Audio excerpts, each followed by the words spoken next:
Hippocrates once said, "Let medicine be thy food, and food be thy medicine." And that's what today's video is wrapped around. Hi, it's David from Life with Parkinson's.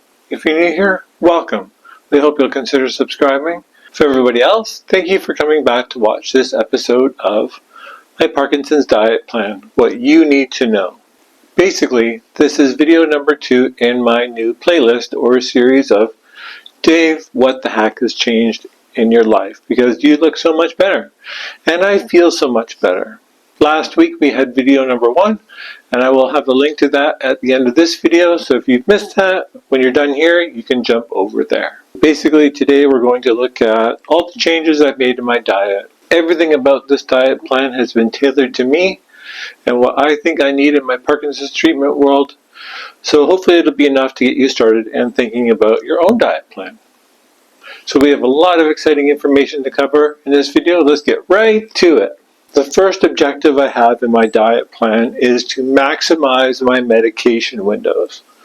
Okay, so this plan is obviously built a little bit backwards than you're used to. You might be used to like the keto diet plan where they lay out a menu and recipes, and it's not going to be like that at all. It's going to be totally backwards. It's not about what you eat. It's going to be a lot about what you need to eat and when you need to eat it. So this diet plan is totally reverse, but it's going to be a lot of fun. In arriving at where I am now, I did look at a lot of different diets. And for a while there, I was plugging the Mind diet. I'm like, this is the best diet out there, the Mind diet. That's like, now that I've just dissected it, I've examined it, I've broken it down into the different pieces.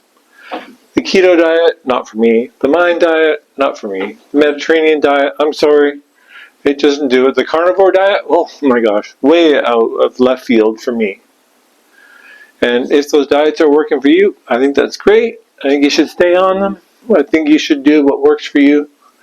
But for me, the biggest reason collectively surrounding those diets was the digestion time of food.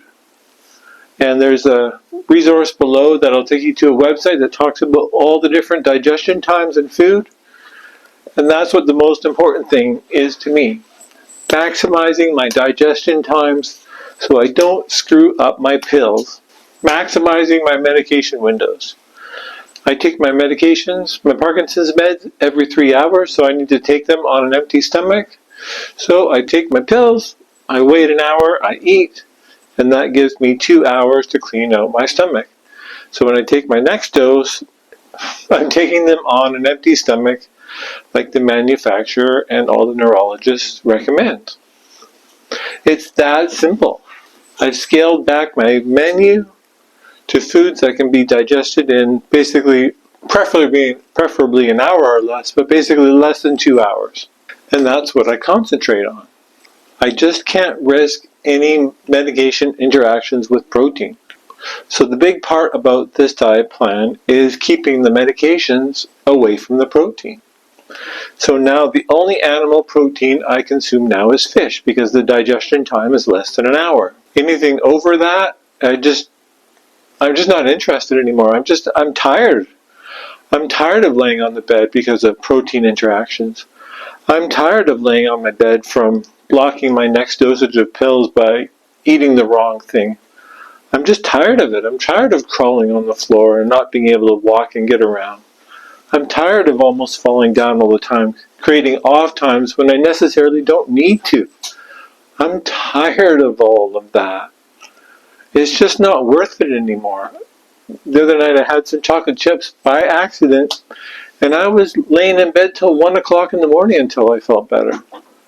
I just don't want to feel sick by what I'm eating anymore. It's just not worth it to me. I would rather miss out and be healthy and be able to walk and do the things I enjoy, see the people I want to see and enjoy my time with them, rather than just worry about, oh, I'm going to have chocolate cake today because I just feel like it. I know I'll be down and out for 5 or 6 hours. I just can't do that anymore. I need to maximize my medication windows. And I need to protect my protein from my pills.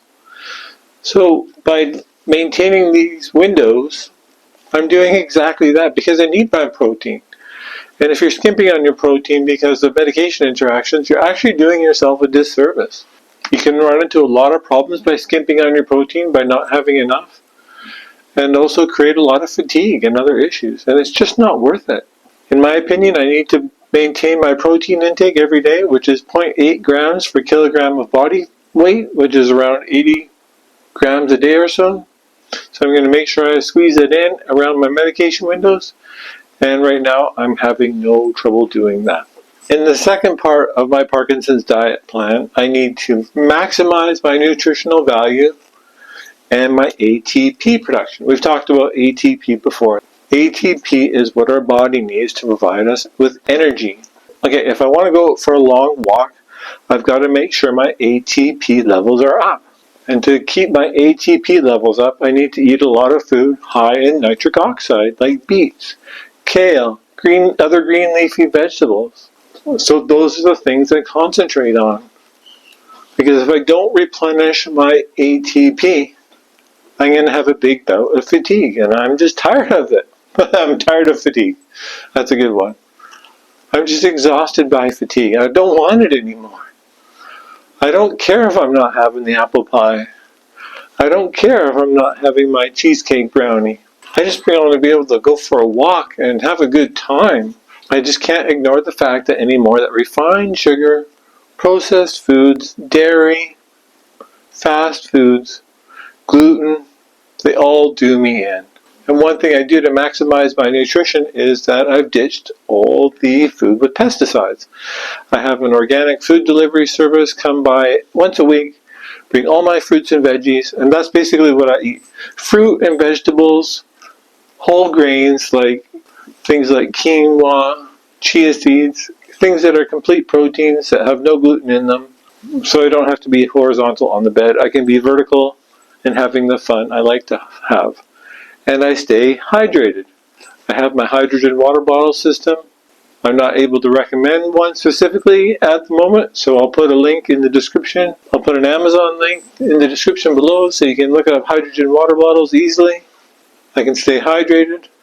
I can have the extra antioxidants that I like in my system. And then I've got a firewall to protect my brain. It really is working well for me. I also drink fortified almond milk just to make sure I'm getting enough of my B12 and other vitamins. And then I throw in specifically brewed teas, things like spearmint tea, chamomile. I'll talk about that in the next section. But that's just to give you a bit of an idea of what I'm focusing on. I try not to supplement with extra vitamins or anything. I try and get everything I can out of the food that I'm eating. Okay, the last thing I try and do with my diet plan is I maximize personal initiative.